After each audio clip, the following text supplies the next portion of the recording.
Hello, and welcome to Easy English with Emma.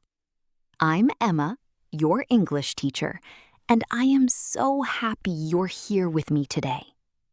Whether this is your very first English lesson or you are starting again after taking a break, I want you to know something very important right now. You are in the right place. Learning English does not have to be stressful. It does not have to be confusing. And it certainly does not have to make you feel nervous. Here, on this podcast, we are going to learn together, one small step at a time. Think of this episode as a friendly conversation.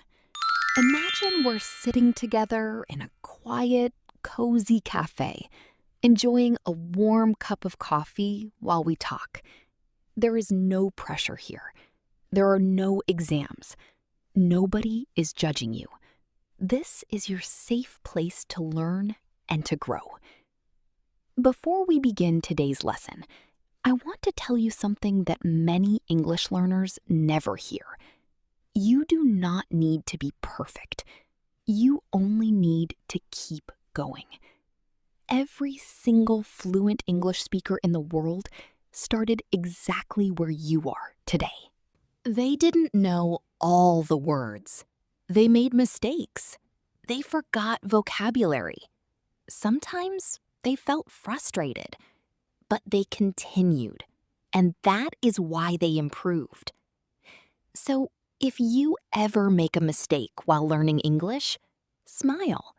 Because every mistake is proof that you are learning something new. Now, let me ask you a simple question. Why do you want to learn English? Take a moment to think about it. Maybe you dream of traveling around the world. Maybe you want a better job or a promotion. Maybe you want to study at an international university.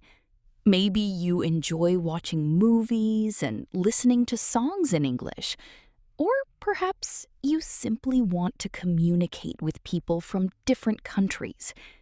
Whatever your reason is, it matters.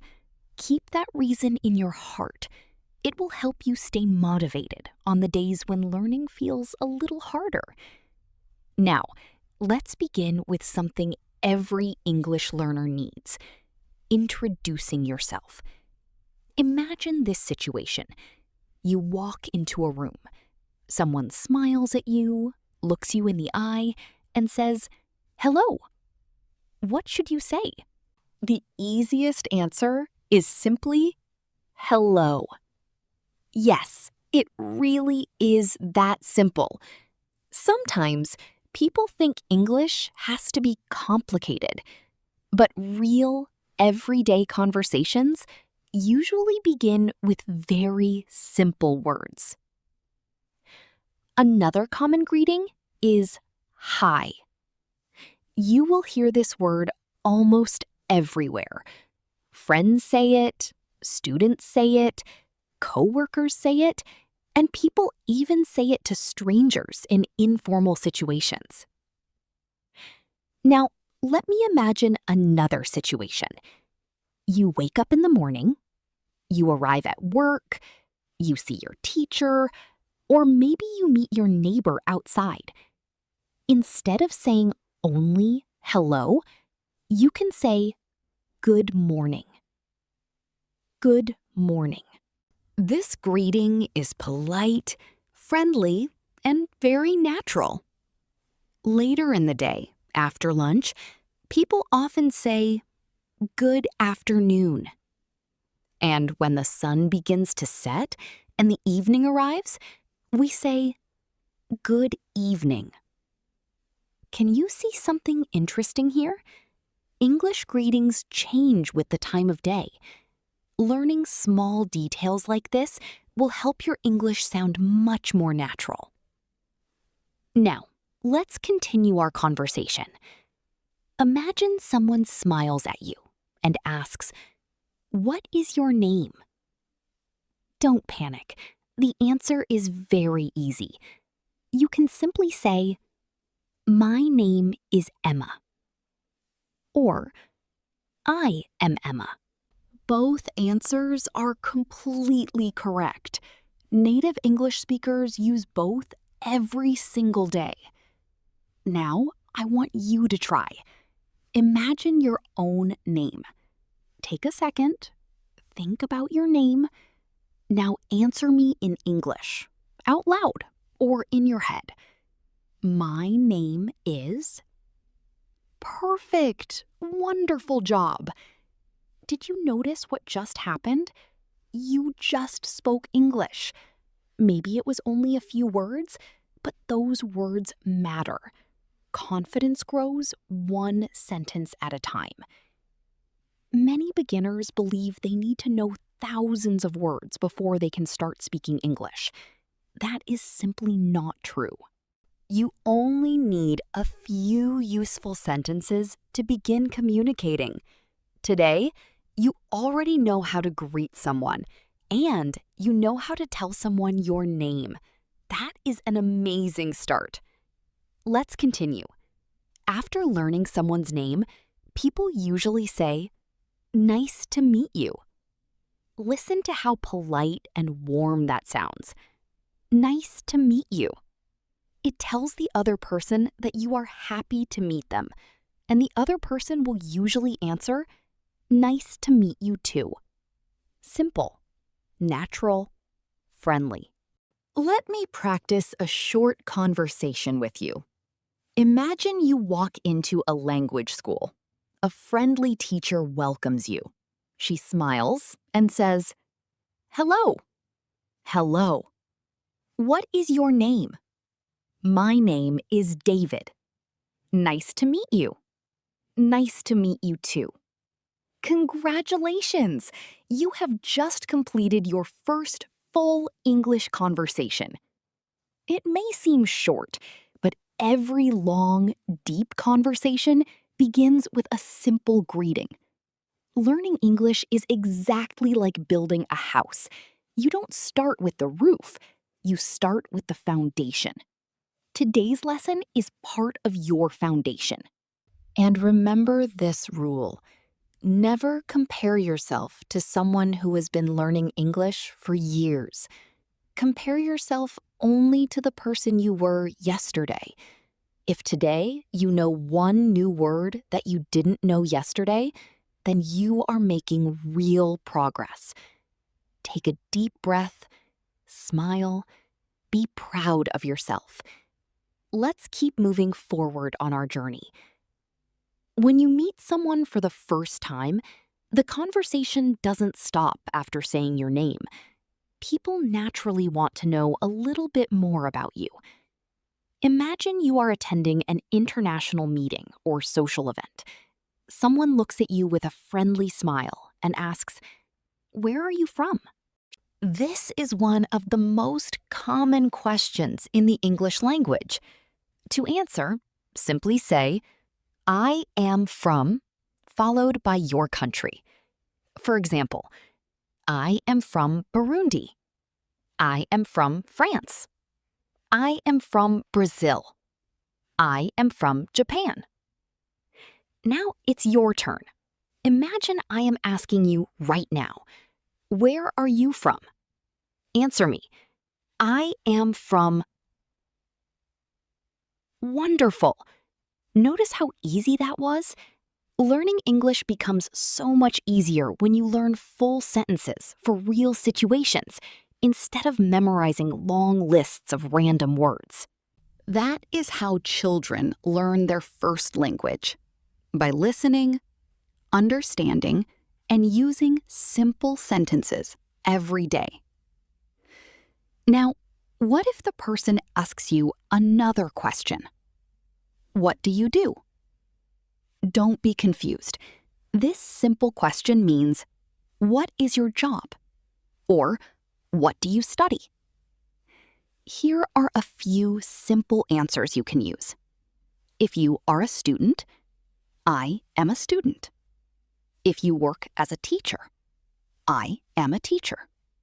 If you work in tech, I am a developer. And if you are currently looking for work or studying, I am learning English. And honestly, that last answer is something you should say with pride. Learning a new language is an investment in yourself and your future. Now, let me show you how to talk about things you love. Someone might ask you, what do you like? You don't need complex grammar here. Just use this magic sentence. I like. Listen to these examples. I like music. I like football. I like reading. I like coffee. I like technology. I like traveling. I like learning English. What about you? What do you like? Think of one thing right now and say it. I like. Excellent! Communication is always more important than perfection. Don't wait until you think your English is perfect to start speaking. Start speaking today, even with small mistakes. Every sentence you speak today makes the next sentence easier tomorrow. Now, let's learn a few simple words to describe who you are as a person. If someone asks, "What are you like?" they want to know about your personality. Here are 4 wonderful words you can use. First, friendly. I am friendly. This means you are warm and like making new friends. Second, kind. I am kind. This means you like helping others. Third, hard working. I am hard working. This means you work with dedication. Fourth, curious. I am curious. This means you love learning new things. Look at how much you can say now. You can say your name, your country, your job, what you like, and what kind of person you are. Before we finish, I want to share a secret learning technique with you. Never learn isolated words. Always learn words inside full sentences. Don't just learn the word coffee. Learn, I like coffee. Don't just learn the word student. Learn, I am a student. Your brain remembers context much better than single words. Also, listen to English as much as you can. Even if you don't understand every word, your ears are adapting to the rhythm and sound of the language, just like listening to a new song. Let me quickly review what you learned in today's episode. You learned how to greet people. Hello, good morning, good evening. How to give your name. My name is, I am. How to ask and say where you are from. I am from. How to talk about your job and hobbies. I am a student. I like. And how to describe your personality. I am friendly. I am hardworking. Before we say goodbye today, here is your small daily challenge. Today, before you go to sleep, stand in front of a mirror or sit quietly in your room and introduce yourself out loud in English. Say, "Hello, my name is, I am from, I like, and I am learning English." It will take you less than 1 minute, but it will build your confidence step by step. Thank you so much for spending this time with me today. Thank you for investing in yourself. If you enjoyed this lesson and want to improve your English with me every week, please subscribe to this YouTube channel, hit the like button, and turn on the notification bell so you never miss an episode. In our next lesson, we will learn how to talk about your family, your daily routine, and your home in simple English. Until then, take care of yourself, stay motivated, and remember, you are not too late to learn English. Your journey begins today. See you in the next episode. Goodbye.